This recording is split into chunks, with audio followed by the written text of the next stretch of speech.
திருப்பாவை 12ஆம் பாசுரம்.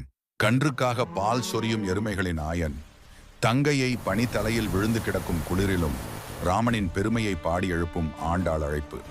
பாசுரம் 12. கனைத்திளங் கற்றெருமை கன்று கிறங்கி நினைத்து முளைவழியே நின்று பால் சோர நனைத்து இல்லம் சேராக்கும் நற்செல்வன் தங்காய் பனித்தலை வீழனின் வாசல் கடை பற்றி சினத்தினால் தென்னிலங்கை கோமானை செற்ற மனத்துக்கு இனியானை பாடவும் நீ வாய் திறவாய், இனித்தான் எழுந்திராய், ஈதென்ன பேருறக்கம், அனைத்து இல்லத்தாரும் அறிந்து ஏழ்வோர் எம்பாவாய் பொருள்.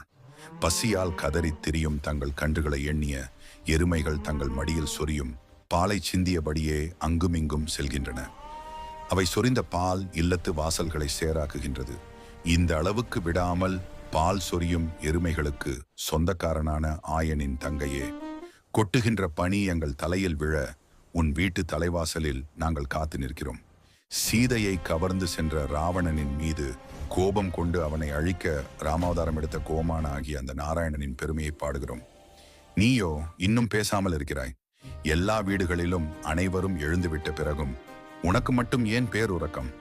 விளக்கம்: எருமைகள் பால் சொரிந்து உறங்கும் தோழியின் இல்ல வாசலை சேராக்கி விட்டதால் அவளது வீட்டுக்குள் நுழைய முடியாத பெண்கள் அவளது வீட்டு வாசலில் உள்ள ஒரு கட்டையை பிடித்து தொங்கியபடி அவளை எழுப்புகிறார்களாம். இந்த பாடலில் தலையிலோ பனி பெய்கிறது.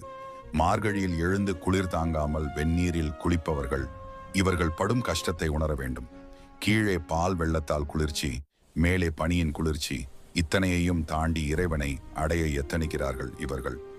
எவ்வளவு சிரமப்பட்டேனும் ஒருவர் விடாமல் எல்லாரும் அவன் திருப்பாதம் சேர வேண்டும் என்பது இப்பாடல் உணர்த்தும் கருத்து.